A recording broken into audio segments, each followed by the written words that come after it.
예, 우리 같이 인사 나누겠습니다. 일주일 동안 애쓰셨습니다. 예, 은혜 받고 돌아갑시다. 이 시간에는 로마서 1장 28절부터 32절 말씀까지 읽었습니다. 은혜 받을 말씀의 제목은 하나님의 통치를 받는다는 것은입니다. 하나님의 통치를 받는다는 것은, 우리는 지금까지 하나님의 나라가 무엇이냐, 하나님의 나라가 우리에게 임한 증거가 뭐냐, 하나님의 나라의 시작이 뭐냐, 하나님의 나라 안에서의 관계는 어떠해야 되느냐, 하나님의 나라가 추구하는 복이 뭐냐, 이걸 쭉 10시간에 걸쳐서 살펴봤습니다. 오늘은 우리가 그동안 살펴본 이 하나님의 나라의 시리즈의 전환점이 되는 말씀이에요. 하나님의 통치를 받는다는 것이 과연 무슨 뜻이냐? 도대체 하나님의 나라요, 하나님의 백성인 우리가 따라야 할 법이 뭐냐 이 말이죠. 여러분, 한 나라를 구성하는 3요소가 있습니다. 주권, 국민, 영토입니다. 이 중에 주권이 뭐냐 하면 누가 주인이냐 이 말이죠. 여러분, 우리나라는 어떻습니까? 헌법 1조 2항을 보면 대한민국의 주권은 국민에게 있다 그랬습니다. 즉, 우리나라의 주인은 국민이라는 뜻이죠. 그런데 하나님의 나라는 달라요. 하나님의 나라는 주인이 하나님이십니다. 그리고 하나님의 통치를 받는 곳이 하나님의 나라예요. 그래서 주권이 하나님께 있습니다. 그리고 하나님의 나라의 국민은 그 하나님의 통치를 받는 사람들이에요. 그래서 우리가 하나님의 나라라 그랬습니다. 그리고 영토는요, 하나님의 통치가 미치는 곳이 영토예요. 그렇다면 하나님의 나라인 우리는 어떤 하나님의 통치를 받아야 될까? 신명기 6장 25절을 보면 이렇게 말씀하고 있어요. 시작.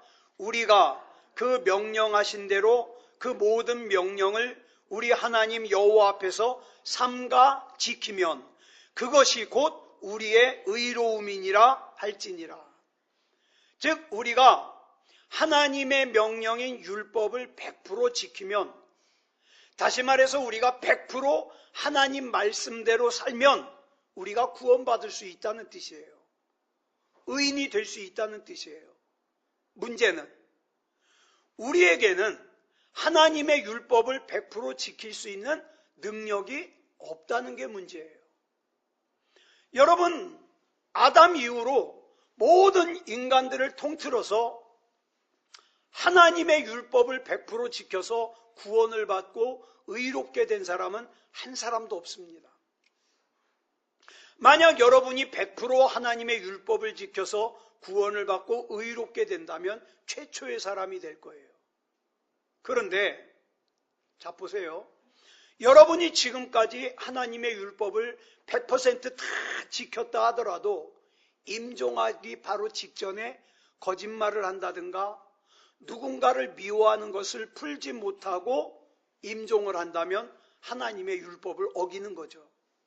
그러면 이제까지 100% 하나님의 율법을 지킨 것이 소용이 없어져요. 이것도 말씀을 드려야 돼요. 여러분이 태어나서 지금까지 살아오면서 하나님의 율법을 단 한 번만이라도 어겼다면 앞으로 여러분이 하나님의 율법을 100% 지켜도 소용이 없습니다. 그러므로 하나님의 율법을 100% 지키면 구원을 받아요. 의로운 사람이 돼요. 그런데 그렇게 할 능력이 우리에게는 없다는 게 문제죠. 그런데 유대인들은요, 하나님의 율법을 잘 지켜서 구원을 받고 의인이 되려고 노력을 했어요. 그래서 원래 율법이 3,000가지가 넘어요. 근데 그 3,000가지가 넘는 율법을 갖다가 줄여가지고 613가지로 정리를 했어요. 유대인들은요, 이 율법을 지키려고 굉장히 애를 썼습니다. 왜요? 구원받으려고. 의인이 되려고. 그래서 유대의 랍비들은 뭘 연구하느냐? 어떻게 하면 율법을 잘 지키면서 살 수 있을까? 이걸 연구해요. 예를 들면 하나님의 율법에는요, 안식일을 범하지 말라 그랬죠. 제가 안식일 날 성경을 펴는 것이 일하는 걸까요? 아닐까요? 제가 안식일 날 설교를 하다가 목이 말라가지고 병뚜껑을 따가지고 물을 마시면 이게 일하는 걸까요? 아닐까요?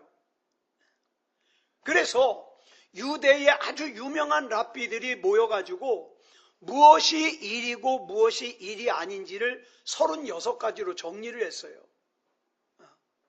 여러분, 유대인들은요, 우리는 하루가 언제 끝나고 언제 시작돼요? 밤 12시에 끝나고 시작되죠. 유대인들은 하루가 오후 6시에 끝나고 시작돼요. 우리하고 달라요. 자, 그러니까 안식일도 몇 시에 시작돼요? 오후 6시에 시작돼요.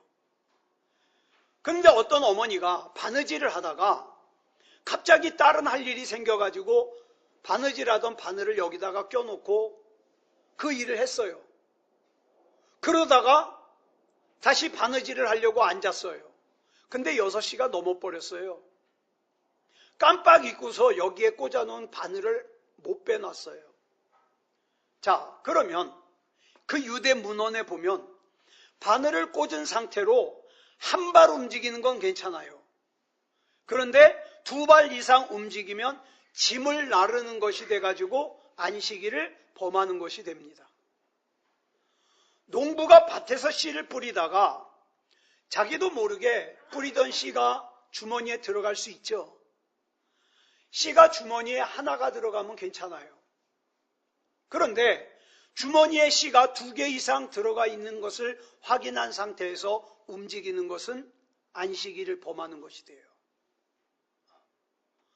어떤 사람이 안식일 날 꿀을 찍어 먹다가, 안식일 전날 꿀을 찍어 먹다가 꿀을 먹으면서 책을 보고 있었어요. 그러다가 이제 꿀이 거의 다 떨어져서 가서 수저를 갖다가 꿀을 긁어가지고 먹는데 그 과정에서 6시가 지났어요. 그러면 수저로 그 남은 꿀을 갖다가 긁어서 먹으면 추수하는 것이 돼가지고 안식일을 범하는 것이 됩니다. 여러분, 지금 말씀드린 이 얘기들은요, 제가 지어낸 얘기가 아니라 유대 문헌에 나오는 얘기예요. 전에 이런 말씀도 드렸잖아요. 어떤 사람이 길을 지나가고 있는데 벽이 무너져서 깔렸어요. 그런데 안식일이 됐어요. 어떻게 할까요? 그 벽에 깔린 사람을 구해야 될까요? 말아야 될까요? 유대 문헌에 이렇게 되어 있습니다. 그 깔린 사람의 얼굴 부위에 있는 돌을 딱 하나 집어낼 수 있어요. 그리고 물어봅니다. 살아있습니까? 살아있는 것 같은데 대답을 안 하면 안식일 끝날 때까지 그냥 내버려 둬야 돼요. 그런데 살려주세요. 그러면 돌을 치우고 살려줄 수 있습니다. 어떤 장사하는 사람이 짐을 나귀에다가 잔뜩 싣고 장사를 하러 갔다가 들어오는 길에 막 집에 들어오면서 6시가 넘어버렸어요. 안식일이 됐어요. 그러면 안식일 끝날 때까지 나귀 등에다가 그 짐을 그냥 묶어둬야 됩니까? 유대 문헌에 보면은 손으로는 풀 수가 없어요. 그런데 막대기를 가지고 매듭을 딱 한 번 칠 수 있어요. 한 번 쳤는데 풀어지면 다행이고 안 풀어지면 안식일 끝날 때까지 그 나귀는 그 짐을 메고 있어야 돼요. 여러분, 이 얘기가 얼마나 우스워요. 그죠? 우습죠? 그러면 유대인들이 지능이 모자라서, 랍비들이 지능이 모자라서 이런 규정을 만들었을까요? 그렇지 않습니다. 여러분, 유대인들은 굉장히 똑똑한 사람들이잖아요. 그러면 그 똑똑한 유대인들이 왜 이 말도 안 되는 율법 조항들을 만들어 놨을까? 유대인들은요, 그렇게 해서라도 하나님의 율법을 지켜서 구원받고 싶은 거예요. 의인이 되고 싶은 거예요. 얼마나 의롭게 되고 싶은 갈망이 컸으면 이런 말도 안 되는 조항들을 만들어 놓고 지키려고 했겠습니까? 그러니까 저와 여러분들은 그게 뭐 하는 짓이야 그러면서 유대인들을 비웃거나 비난하면 안 돼요.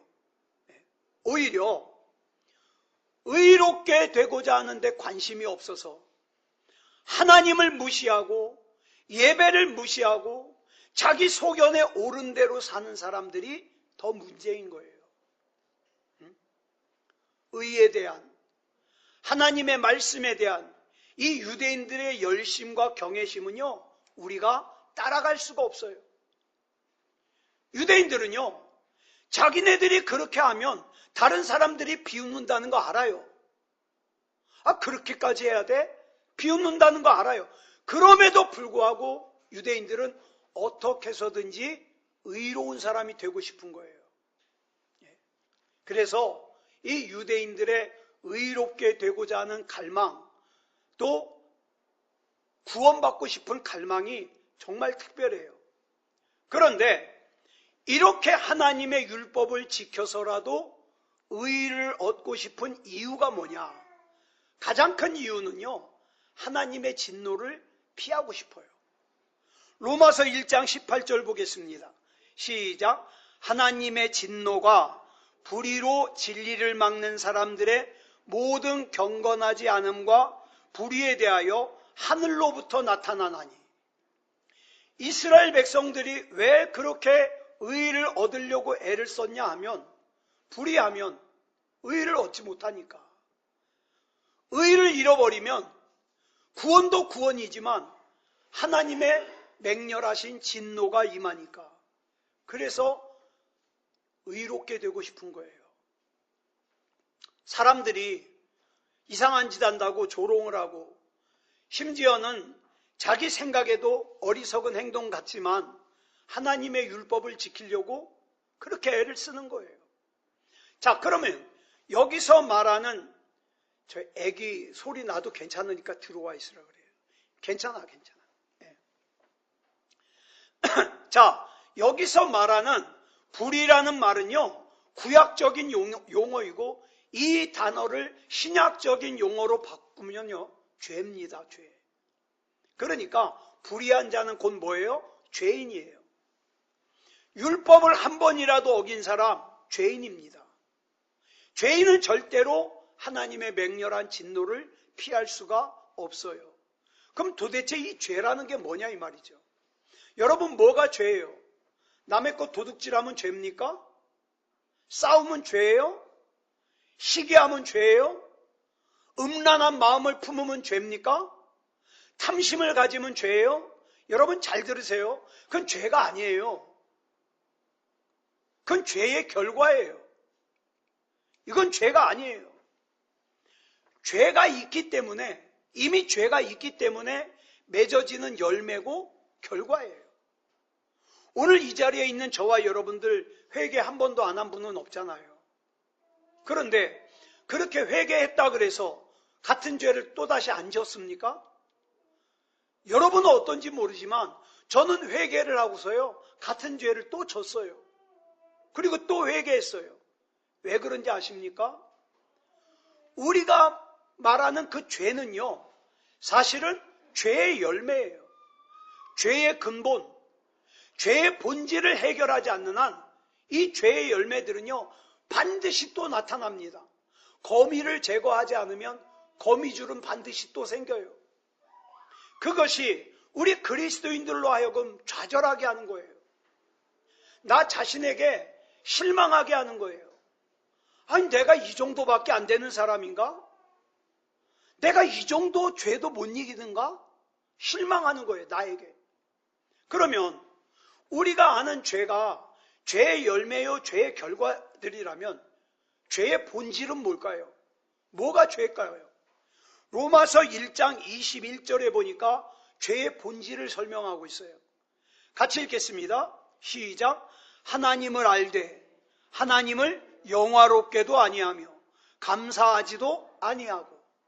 이게 죄의 본질이에요. 하나님을 알아요. 하나님을 아는데 하나님을 인정하지 않아요.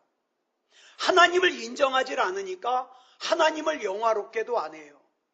하나님을 영화롭게도 안 하니까 당연히 하나님 앞에 감사하지도 않아요. 이렇게 하나님께서 하나님 되심을 인정하지 않는 것이 죄예요. 그 죄가 내 안에 있으니까 뭐예요? 죄의 열매들이 자꾸 나오는 거예요. 요한복음 16장 9절을 보면 죄가 뭔지를 예수님께서 이렇게 설명하십니다. 시작.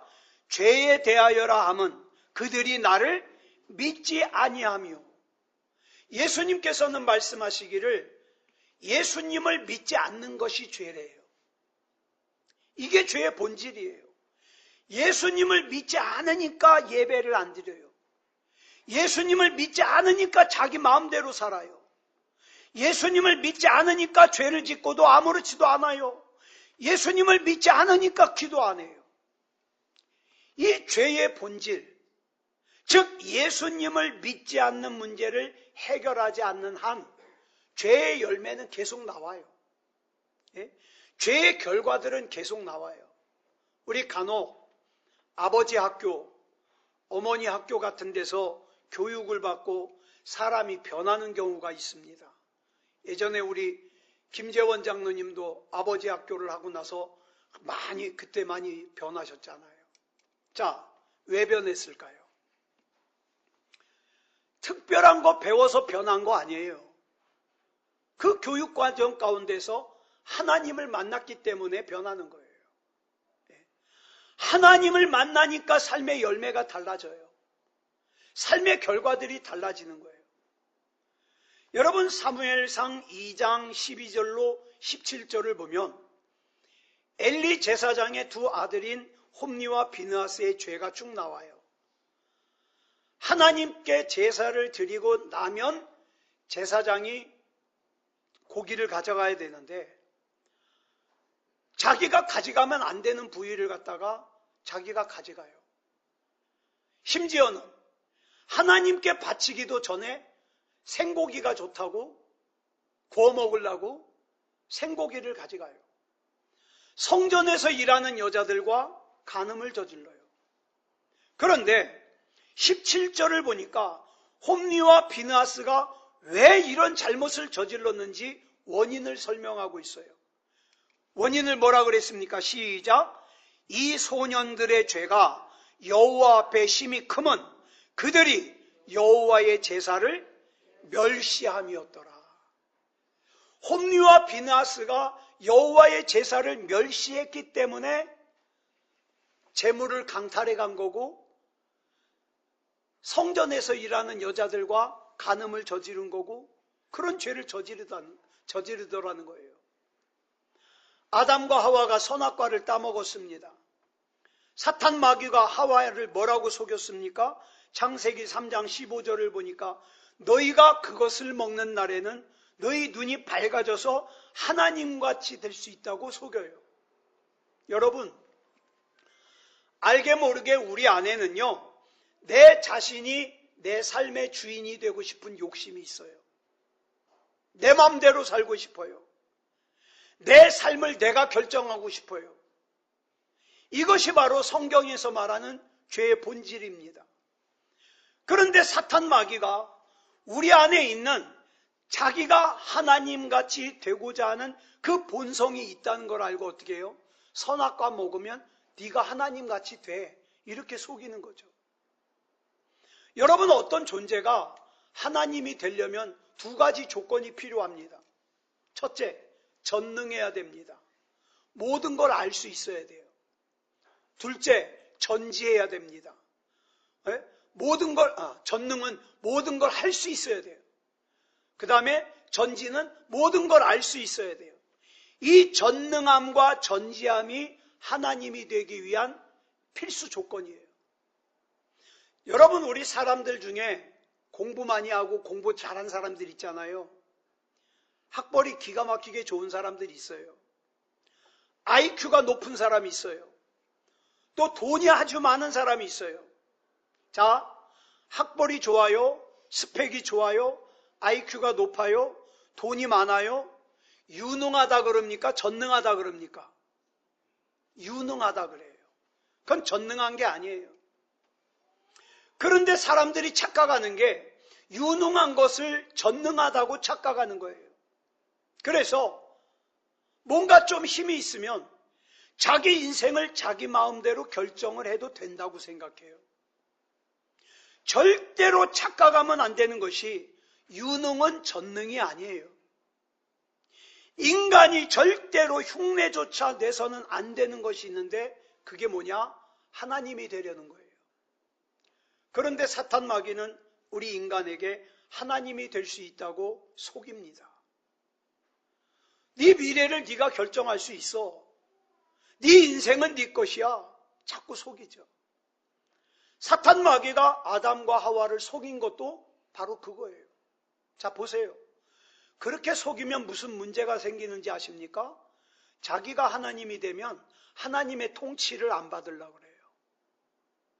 자기 마음대로 살려고 그래요. 자기 마음대로 결정하려고 그래요. 1966년 4월 30일에 미국 캘리포니아에 교회가 하나 세워졌어요. 그 교회 이름이 뭐냐? 사탄의 교회예요. 이 사탄의 교회를 세운 사람이 안톤 라베이라는 사람인데 이 사람이 책을 하나 썼어요. 그 책이 그 사탄교회 경전이 됐습니다. 여러분, 우리 성경은 어때요? 신약 27권, 구약 39권, 합해서 66권이죠. 사탄경은요, 4권이에요. 얇아요. 이 사탄경의 첫 번째 책 4장 3절을 보면 이렇게 나와 있어요. 내 삶의 주인은 바로 너 자신이다. 내 인생을 구원한 대속자는 바로 네 자신이다. 그래서요, 사람들이요, 사탄경을 읽으면 기분이 좋아진대요. 자신감이 생긴대요. 왜냐하면 내 인생을 내 마음대로 결정할 수 있으니까 자존감이 높아지는 거예요. 응? 내 생각대로만 하면 대박 날 것 같고 바쁘게 사니까 결과도 좋을 거라고 생각해요. 반면에 성경은 우리에게 자꾸 뭐라 그럽니까? 너는 죄인이야. 네가 죄인인 걸 기억해야 돼. 너는 흙으로 창조됐어. 너는 죽을 수밖에 없는 존재야. 너는 하나님이 아니야. 너는 하나님이 아니면 안 돼. 너는 반드시 너를 창조한 창조주를 기억해야 돼. 그러다 보니까 자존감이 낮아져요. 여러분, 기분이 좋아지고 싶은 사람은 좀 구하기는 어렵지만 사탄경을 구해서 읽으세요. 네? 그럼 기분 좋아질지 몰라요. 그러나 우리가 절대로 속으면 안 되는 것이 있는데 우리는 하나님이 아니라는 사실이에요. 많은 사람들이 자기가 하나님이 되어서 말로는 아니라 그러지만 자기가 하나님이 되어서 자기 인생을 자기 마음대로 결정을 해놔버려요. 그리고 어떻게 해요?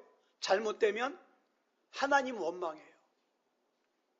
하나님이 나를 이렇게 힘들게 만들었다고. 사탄 마귀는 자꾸 이렇게 속삭입니다. 너는 자존심도 없냐? 네가 얼마나 대단하고 능력 있는 사람인데 하나님한테 가서 네 인생을 결정해달라 그래. 네 인생은 네가 결정할 수 있어. 그러니까 네가 결정해. 여러분, 절대 속지 마시기 바랍니다. 여기 죄의 본질이 있어요. 이 죄의 본질을 해결하지 못하면 죄의 열매들은 얼마든지 다시 열립니다.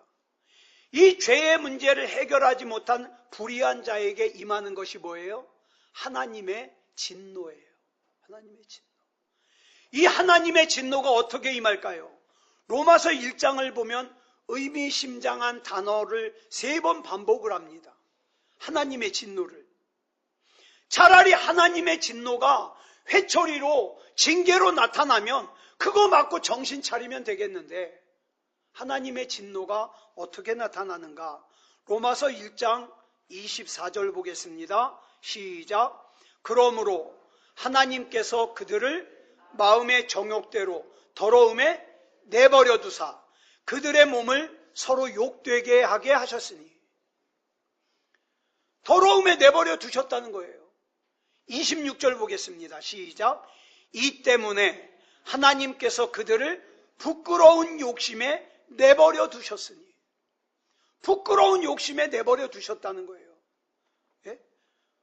죄를 져도 잘 풀리게 내버려 뒀다는 거예요.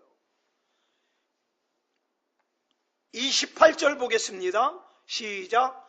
또한 그들이 마음에 하나님 두기를 싫어하며 하나님께서 그들을 그 상실한 마음대로 내버려 두사 합당하지 못한 일을 하게 하셨으니. 여기는 상실한 마음대로 내버려 두셨다는 거예요. 그러니까 로마서 1장에서 말하는 하나님의 진노의 첫 번째 모습이 뭐냐? 내버려 두는 거예요. 예배를 안 드리든 죄를 짓든 교만하든 내버려 두는 거예요. 마음의 정욕대로 내버려 두는 거예요. 바람이 나가지고 성범죄를 저질러도 내버려 두는 거예요. 부끄러운 욕심을 가지고 있어도 내버려 두는 거예요. 상실한 마음에 내버려 두는 거예요. 하나님께서 이렇게 내버려 두시면 어떤 현상이 일어나는가? 내 삶에 죄와 정욕과 욕심이 가득 차 있는데도 전혀 더럽게 여겨지지 않아요. 내가 잘못됐다는 걸 깨닫질 못해요. 그래서 하나님께서 상실한 마음에 내버려 두시면 그 마음이 상실함 가운데 있음에도 불구하고 그걸 당연하게 여기고 거기서 벗어나려고 하질 않아요. 누군가를 미워하면서도 전혀 죄로 여기질 않아요. 음란하고 바람을 피면서도 죄로 여기질 않아요. 하나님과의 관계가 멀어져도 죄로 여기질 않아요. 그런데 이것이 하나님의 진노라고 로마서 1장은 강조하고 있는 거예요. 그런데 성령을 받고 나면 변화가 생겨요. 어떻게? 이게 죄로 여겨지기 시작해요. 더럽다고 느껴지기 시작해요. 상실감과 답답함이 느껴지기 시작해요. 내가 이렇게 살면 안 된다는 게 느껴지기 시작하죠. 이게 뭡니까? 하나님의 은혜가 임하는 거예요. 하나님의 통치가 임하는 거예요. 내가 마음의 정욕대로 더러움 속에 살도록, 부끄러운 욕심 속에 살도록, 상실한 마음 가운데 살도록 나를 내버려 두지 아니하시고 내 삶을 간섭해 주시는 거예요. 간섭하다 안 되면 정말 하나님이 사랑하시는 사람은요, 회초리를 드시는 거예요. 이게 하나님의 통치예요. 그래서 하나님께 돌아오도록 징계하시는 거죠. 이렇게 하나님의 통치를 받는 사람이 하나님 나라의 국민입니다. 이렇게 하나님의 통치 안에서, 하나님의 법 안에서 사는 사람이 하나님의 나라입니다. 아무리 교회 열심히 다녀도 하나님의 통치를 받기를 거부하면, 하나님의 법 안에서 살기를 거부하면 하나님의 나라가 될 수가 없어요. 그래도 여러분, 저와 여러분이 잘못을 했을 때 그게 내 신앙의 양심을 아프게 하고 깨닫는다. 정말 감사해야 돼요. 왜? 내가 지금 하나님의 통치가 나에게 임하고 있거든요. 네? 임하고 있거든요. 아무쪼록 하나님의 법 안에서 하나님의 통치를 받으며 사는 하나님의 나라인 저와 여러분이기를 그리스도 예수님의 이름으로 간절히 축복합니다. 기도하겠습니다. 사랑하는 주님, 감사합니다.